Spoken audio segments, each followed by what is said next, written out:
Usulan agar Gibran segera diturunkan ternyata datang akibat kekhawatiran bahwa Pak Prabowo tak akan bisa menyelesaikan masa jabatannya selama 5 tahun ini. Persisnya ada kekhawatiran bahwa Pak Prabowo akan meninggal atau berhalangan tetap dalam tahun-tahun ini.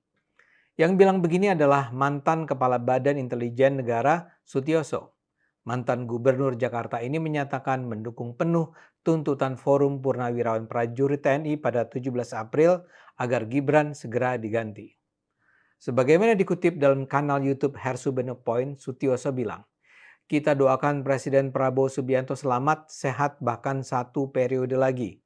Tapi kalimat dia tidak berhenti di situ. Dia kemudian mengatakan, tapi andai kata amit-amit 08 berhalangan tetap, siapa yang jadi presiden? Ya otomatis wakil presiden, itu konstitusi kita. Menurutnya dia sangat ragu bila Gibran diserahi tugas menggantikan posisi Prabowo. Dengan model pemimpin seperti Gibran gitu, apa cukup menangani masalah negara yang sangat kompleks? Nasib bangsa ini dipertaruhkan, kata Sutioso. Saya percaya Sutioso bersikap jujur. Dia berharap Gibran diganti karena dia benar-benar khawatir Prabowo akan meninggal sehingga Gibran akan naik menjadi presiden. Menurut saya, Sutioso ini paranoid alias takut berlebihan. Dan kalau Forum Purnawirawan TNI itu berpikiran serupa, mereka juga paranoid. Mungkinkah Prabowo ditakdirkan meninggal dalam waktu dekat? Ya bisa saja, kan namanya juga takdir. Tapi tidak ada tanda-tanda sedikit pun yang menunjukkan bahwa Prabowo menuju ke kondisi itu. Usianya baru 73 tahun. Presiden Prabowo nampak sangat sehat. Saya yakin kondisi kesehatannya jauh lebih baik daripada Sutioso dan para purnawirawan TNI itu. Prabowo sangat mungkin menduduki jabatannya bukan hanya sampai 2029, tapi sampai 2034. Jadi kenapa pula harus membesar-besarkan kekhawatiran tak berdasar itu?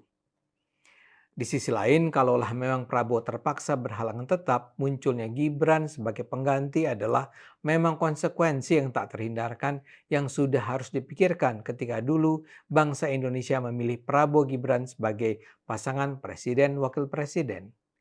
Itu adalah hal yang tak terhindarkan. Dulu pun ketika masyarakat memilih Jokowi Ma'ruf Amin, kita harus siap kalau Pak Jokowi berhalangan tetap, Presiden Indonesia jadinya ya Pak Ma'ruf Amin. Begitu juga dengan ketika masyarakat memilih Jokowi Yusuf Kala. Tidak ada yang luar biasa.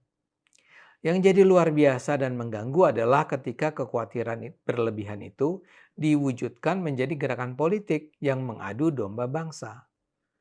Kita kan sudah menjalani proses demokrasi pemilihan presiden wakil presiden secara langsung dan mayoritas bangsa ini sudah memilih Prabowo dan Gibran sebagai presiden dan wakil presiden. Anda boleh setuju, boleh tidak, tapi kedaulatan tertinggi di negara ini ada di tangan rakyat. Dan rakyat sudah memilih Prabowo Gibran. Karena itu agar kita bisa menghormati pilihan rakyat, kita tidak boleh masih menggugat hasil Pilpres 2024.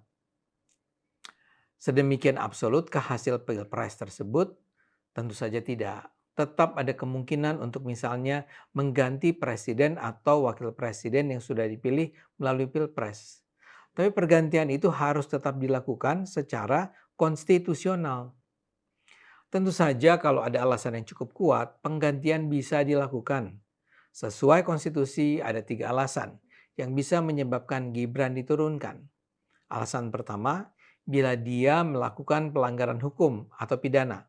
Kedua, bila dia melakukan perbuatan tercela. Ketiga, bila ada persoalan administrasi, misalnya dia sebenarnya tak memenuhi syarat administratif sebagai wakil presiden.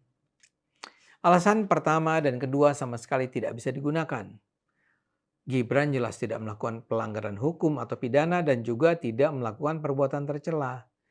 Jadi sekarang ini yang nampaknya berusaha dibangun adalah gugatan bahwa Gibran mengikuti Pilpres dengan cara yang cacat secara konstitusi. Itulah yang nampaknya menyebabkan saat ini kita berulang kali mendengar berbagai pihak yang mengatakan bahwa Gibran terpilih menjadi wapres dengan menabrak konstitusi. Pernyataan ini berulang kali terdengar di ruang publik. Tapi itu adalah sebuah tuduhan yang menyesatkan, bahkan bisa dibilang fitnah. Mereka yang terus bilang bahwa Gibran terpilih dengan menabrak konstitusi harus malu.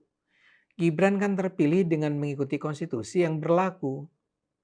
Memang sebelumnya ada Undang-Undang Pemilu 2017 yang isinya menyebabkan Gibran tidak bisa maju menjadi wakil presiden karena usianya tidak mencukupi. Dalam undang-undang itu dikatakan bahwa batas usia minimal presiden atau wakil presiden adalah 40 tahun, sementara usia Gibran baru 36 tahun.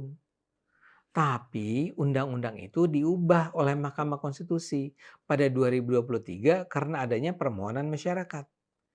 Dalam perubahan tersebut ditetapkan bahwa mereka yang berusia di bawah usia 40 tahun tetap bisa maju dalam pemilihan kalau dia sudah pernah menduduki jabatan sebagai kepala daerah. Karena adanya perubahan, Gibran menjadi layak maju karena dia pernah atau sedang menjabat sebagai wali kota Solo ketika itu. Keputusan Mahkamah Konstitusi itu memang kontroversial, tapi sah. Ada 9 hakim MK yang mengambil keputusan dengan pemungutan suara. 5 setuju undang-undang pemilu diubah, 4 ditolak. Jadi yang menang adalah menyatakan perlu diubah. Memang selisihnya tipis, tapi ya menang. Itu memang menjadi kontroversial karena di antara 5 hakim tersebut ada Anwar Usman yang adalah paman Gibran. Gara-gara itu ada tuduhan bahwa terjadi kecurangan dalam pengambilan keputusan sehingga yang menang adalah yang mendukung perubahan. Majelis Kehormatan Mahkamah Konstitusi kemudian dibentuk. Tapi MK-MK dibentuk bukan untuk menilai apakah Gibran memang diizinkan untuk mengikuti pemilihan presiden dan wakil presiden. MK-MK dibentuk untuk menilai apakah pantas atau etis Anwar Usman ikut dalam proses penentuan suara. MK-MK menetapkan Anwar Usman melanggar etik berat. Tapi MK-MK tidak memutuskan untuk membatalkan keputusan MK. Anwar dinyatakan harus mundur dari posisinya sebagai ketua MK. Tapi keputusan MK tentang persyaratan calon wakil presiden tidak diubah. Jadi majunya Gibran sebagai calon wakil presiden tidak dilakukan dengan menabrak konstitusi. Masalahnya, para pembenci Gibran, dan sangat mungkin itu berarti pembenci Jokowi, tetap keras kepala menuduh Gibran menabrak konstitusi. Dan barang siapa yang berusaha meluruskan akal sehat dengan mengatakan tidak ada pengkhianatan konstitusi akan dilabrak habis-habisan. Ini yang misalnya terjadi pada Kaisang Pangarep, adik Gibran. Ketua Umum PSI ini diminta wartawan menanggapi desakan para purnawirawan TNI agar Gibran mundur.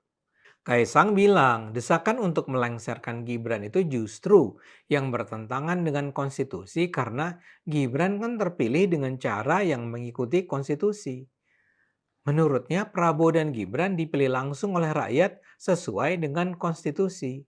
Karena itu kalau pilihan rakyat itu mau dibatalkan begitu saja, pembatalan itulah yang melanggar konstitusi. Gara-gara bilang begitu, Kaisang dihujat, dicerca kanan, kiri, atas, bawah.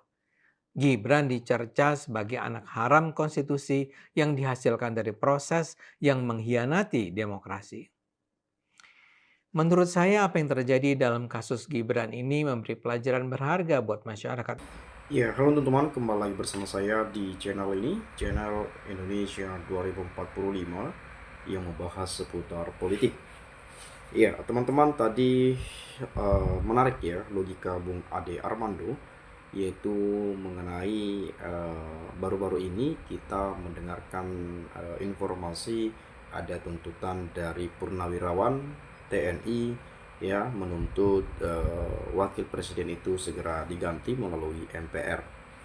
Nah, kemudian teman-teman tadi disampaikan oleh Bung Ade Armando bahwa ada seseorang gitu ya, atau mungkin mereka-mereka ini khawatir ya, khawatir dengan kesehatan Presiden Prabowo bisa berhalangan tetap dan nantinya akan digantikan oleh Gibran.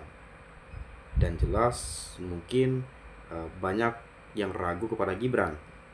Ya, jelas kita tahu bagaimana sosok wakil presiden kita saat ini dengan usianya yang muda, pengalamannya mungkin teman-teman tahu juga seperti apa, dan kemudian bisa eh, kita lihatlah bagaimana kinerja Gibran selama menjabat sebagai wakil presiden hampir kurang lebih 8 bulan. Nah, lalu kemudian tadi khawatir Pak Prabowo meninggal lalu Gibran yang menggantikan, itu kan sesuai prosedur juga gitu ya. Kalau wapres atau kalau presidennya berhalangan tetap yang menggantikan adalah wakil presidennya, seperti itu ya. Tapi kalau kita melihat ya, saya juga berharap bagaimana Pak Prabowo bisa sehat-sehat selalu ya. Dan bahkan kalau kita melihat juga bagaimana kesehatan beliau, ya masih sehat juga gitu ya. Masih bisa lah sampai 2029 atau 2034 mungkin dari segi aspek kesehatan gitu ya.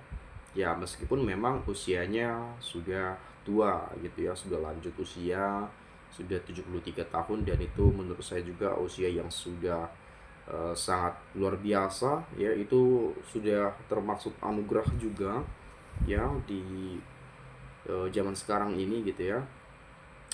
Lalu kemudian memang kalaupun Gibran ingin digantikan, siapa yang menggantikan? Apakah ada proses-proses yang memungkinkan Gibran untuk dimajukan? Ya bisa-bisa saja kalau ada ada suatu hal yang memang berdasarkan sesuatu hal yang memungkinkan Gibran bisa dimajukan, ya it's okay.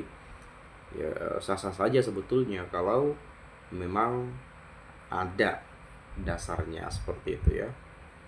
Karena nggak mudah juga gitu ya, karena bagaimanapun ini kan berpasangan dipilih langsung oleh rakyat Indonesia. Nah, kalau saya melihat di sini ada komentar dari teman-teman kita, misalnya dari Agus Raharjo. Di usia senja lebih baik memikirkan kematian diri sendiri.